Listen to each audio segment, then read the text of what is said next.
নমস্কার, শুরু করছি আজকের সংবাদ।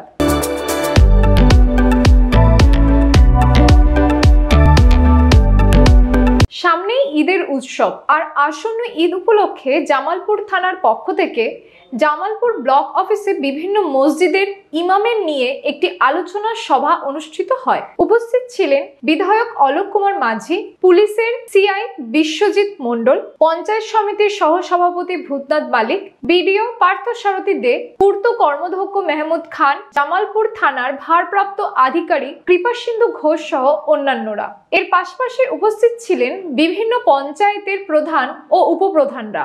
মেহমুদ খান বলেন, সকলকেই শান্তির শৃঙ্খলার সঙ্গে নামাজ পড়তে হবে। তিনি বলেন, জামালপুরে কোনোদিন কোনো সমস্যা হয়নি। জামালপুর সম্প্রীতির জায়গা, আর সেই পরিবেশ বজায় থাকবে বলেই তিনি মনে করেন। মেহমুদ এই দিন সকলকে আগাম এই আনন্দের ঈদ উৎসবের শুভেচ্ছা জানান। যে কোনো সমস্যায় প্রশাসনের সঙ্গে যোগাযোগ করার কথা বলেন। পুলিশের পক্ষ থেকে বলা হয়, ধর্ম যার যার, উৎসব সবার। সকল ইমাম সাহেবদের উদ্দেশ্যে বলা হয়, সকলে আনন্দের সঙ্গে ঈদ পালন করুন, প্রশাসন পাশে আছে। তারা আরো বলেন, সেই দিন অনেক অল্প বয়স্ক ছেলেমেয়েরাও গাড়ি নিয়ে রাস্তায় বের হয়, তাই তাদের সকলকে ট্রাফিক নিয়ম মেনে চলতে অনুরোধ করা হয়। বিডিও সকলকে আগাম ঈদের শুভেচ্ছা জানিয়ে যে কোনো সমস্যায় প্রশাসনের সঙ্গে যোগাযোগ করার কথা বলেন। সর্বত্র সম্প্রীতি পরিবেশ বজায় রেখে ঈদ উৎসব পালনের আহ্বানও জানান তিনি।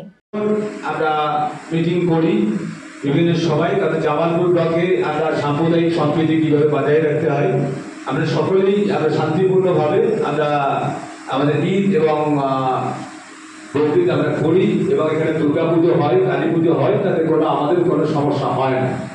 রামনবমী আসছে আমাদের 6 তারিখ।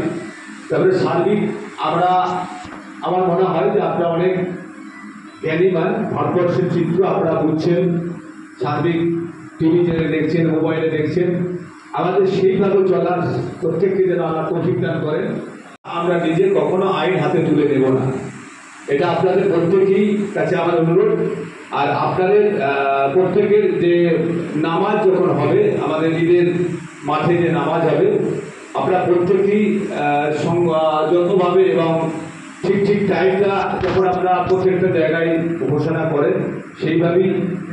আর আপনাদের কাছে অনুরোধ, মসজিদে একটা জুম্মা আছে তো আমাদের, একটা জুম্মাতে একটু প্রত্যেকে অনুরোধ, যাতে আমাদের ছোট ছোট ছেলেমেয়েরা, যেমন দুর্গা পুজো হয়, কালী পুজো হয়, ঈদ হয়, বকরিদ হয়, ছোট আমাদের ছেলে মেয়েদেরকে আমরা একটু এই টাইমটাই সকলের একটু আনন্দ থাকে, একটা গাড়ি কিনে দিতে হবে এবং ভালো পোশাক পরবো, একটু মোটরসাইকেল স্পিডটা বাড়িয়ে দেবো, এরকমভাবে একটা দুর্ঘটনা ঘটে। এত বড় সুন্দর একটা জায়গা, যেখানে আমরা সারা মাস রোজা রাখার পর আমাদের ছেলে মেয়েরা আনন্দ করার একটা।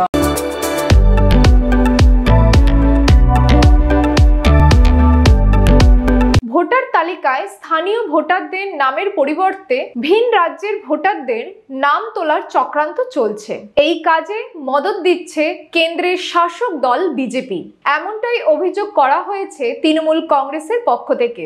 আর তাই বর্ধমান শহরের 29 নম্বর ওয়ার্ডে স্থানীয় বাসিন্দাদের বাড়ি বাড়ি গিয়ে এ বিষয়ে বোঝাচ্ছেন ওই ওয়ার্ডের কাউন্সিলর তথা বর্ধমান পৌরসভার MCIC সুশান্ত প্রামাণিক। তিনি ভোটারদের কাছে বিজেপির এই চক্রান্তের কথা তুলে ধরার পাশাপাশি কিভাবে তারা রাজ্য সরকারের বিভিন্ন প্রকল্পের সুবিধা থেকে বঞ্চিত হতে পারে সে কথাও তুলে ধরেন। সুশান্ত বাবু বলেন, ওয়ার্ডের 6টি পার্টে তারা ধাপে ধাপে বিভিন্ন বাড়িতে যাচ্ছেন, সেখানে স্থানীয় ভোটারদের সঙ্গে এ বিষয়ে কথোপকথন করছেন।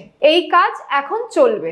ঢুকিয়ে দিচ্ছে এপিক নাম্বার দিয়ে, তার জন্যে মমতা ব্যানার্জি আজকে সারা পশ্চিমবাংলায় এই কাজগুলো করছি, এবং আমাদের মাধ্যম দিয়ে আমরা কাউন্সিলর সেই জন্যে, কারণ তোমাদের লক্ষ্মীর ভাণ্ডার বন্ধ হয়ে যাবে, তোমাদের সব কিছু বন্ধ হয়ে যাবে। কারণ নরেন্দ্র মোদী যেভাবে আজকে বিজেপি যে কাজগুলো করছে, সেই কাজের জন্যে তোমাদের আগামী দিন তোমাদের ভবিষ্যৎ নষ্ট করবে। তোমাদের যে কন্যাশ্রী, রূপশ্রী থেকে শুরু করে সমব্যাথী মেয়েদের যে বিয়ে হচ্ছে, তার জন্য যে মমতা ব্যানার্জি 25,000 টাকা করে দিচ্ছে, এই সমস্ত কিছু বন্ধ হয়ে যাবে।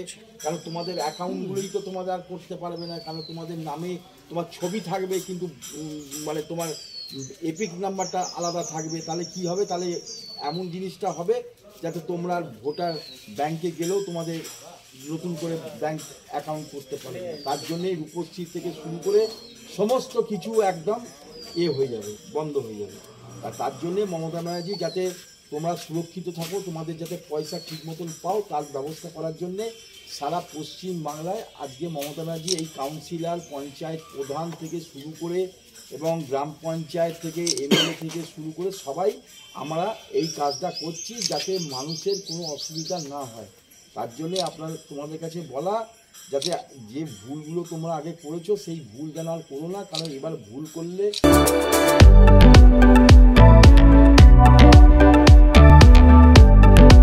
আজকের সংবাদ এই পর্যন্ত। নমস্কার।